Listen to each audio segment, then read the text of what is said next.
বোঝানো হয়েছে জলাশয়, নিয়মের তোয়াক্কা না করে বেআইনি নির্মাণ গড়ে তোলার অভিযোগ সামনে এসেছে, যার মাসুল গুনছে আনন্দপুরের নাজিরাবাদে অগ্নিদগ্ধ হয়ে মৃতদের পরিবার। যে ভয়াবহ অগ্নিকাণ্ডের ক্ষত এখনও দগদগে। তারই মধ্যে বারবার প্রশ্ন উঠছে, ইস্ট ক্যালকাটা ওয়েটল্যান্ডে জলাভূমি বুঝিয়ে কিভাবে তৈরি করা হয়েছিল গুদাম, কারা অনুমতি দিয়েছিল? এই প্রশ্ন তুলছেন পেশায় পাইলট ক্যাপ্টেন পার্থসারথী ভৌমিকও।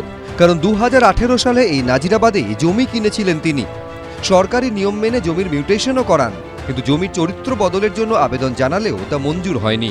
বিএলআরওতে গিয়েই এটা নিতে হয় কনভার্সনের জন্য। ওখানে গেলাম, বললো আরে স্যার এটা তো যে দাগ নাম্বারটা এটা তো অ্যাকচুয়ালি ওই করিমপুর মৌজা, এটার জন্য না আপনার একটা এনওসি আনতে হবে। এবার আমি গেলাম ইস্টল্যান্ড ওয়েটল্যান্ড ম্যানেজমেন্ট অথরিটি খুঁজে বার করলাম, যাওয়ার পরে ওরা বললো দেখুন আপনি তো প্রথম জমি কিনেননি, এটা তো অ্যাকচুয়ালি আপনাকে আমরা বুঝিয়ে বলি 2006 এই একটা আইন হয়েছে, অতএব এখানটায় প্রায় 3000-এর মতো আমাদের কাছে অ্যাপ্লিকেশন আছে এরকম কনভার্সনের জন্য, আমরা কাউকেই কিছু পারমিশন দিই না, অতএব আপনাকে আমরা তো এনওসি দিতে পারবো না। অথচ ক্যাপ্টেন পার্থসারথী ভৌমিকের দাবি, এরপরই তার কেনা জমির পাশে অবৈধভাবে শুরু হয়ে যায় নির্মাণ কাজ। হঠাৎ করে আমি দেখলাম যে আমার পাশেই গোডাউনের কনস্ট্রাকশন শুরু হলো, বাড়ির পিছনে একটা গোডাউনের কাজ শুরু হয়ে গেছে। শুনলাম খুবই খ্যাতনামা ফেমাস এক ডেকোরেটর কোম্পানি যার ওই গোডাউন পিছনে হয়েছে। নাজিরাবাদে ভয়ঙ্কর অগ্নিকাণ্ডের পর এরকম অভিযোগ আরও কয়েকজন করেছিলেন। জলাভূমির উপরে পুরো কারখানাগুলো সব তৈরি হয়েছে, নিয়ম না মেনে। তখন এগুলো জঙ্গল ছিল, গাছপালা ছিল, জল ছিল, সেগুলো মাটি ফেলে ভরাট করে দিয়ে আস্তে আস্তে সব কারখানা গড়ে উঠেছে। শুধু আনন্দপুরই নয়, জলা বুঝিয়ে বেআইনি নির্মাণের অভিযোগ উঠেছে কলকাতার একাধিক জায়গায়। শুক্রবার কলকাতা পুরসভায় টক টু মেয়র অনুষ্ঠানে মেয়র ফিরহাদ হাকিমের কাছে এই নিয়ে অভিযোগ করেন এক নাগরিক। 24-এ যে জলাশয়টা দেখতে গেছিলাম,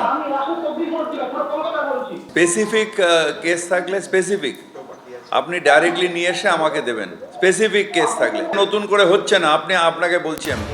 সালটা ছিল 1971। গোটা বিশ্বের জলাভূমি সংরক্ষণ নিয়ে একটি সম্মেলন হয়েছিল ইরানের রামসার শহরে। তখনই গঠিত হয় জলাভূমি সংরক্ষণের আন্তর্জাতিক কমিটি রামসার।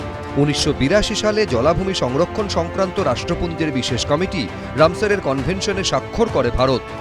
ভারতের 96টি ওয়েটল্যান্ডকে চিহ্নিত করেছে রামসার, তার একটি ইস্ট ক্যালকাটা ওয়েটল্যান্ড। কিন্তু সেটাও কি এখন বিপন্ন? সুদীপ্ত আচার্য, অর্ণব মুখোপাধ্যায়, এবিপি আনন্দ, কলকাতা। এবিপি আনন্দ, এগিয়ে থাকে, এগিয়ে রাখে।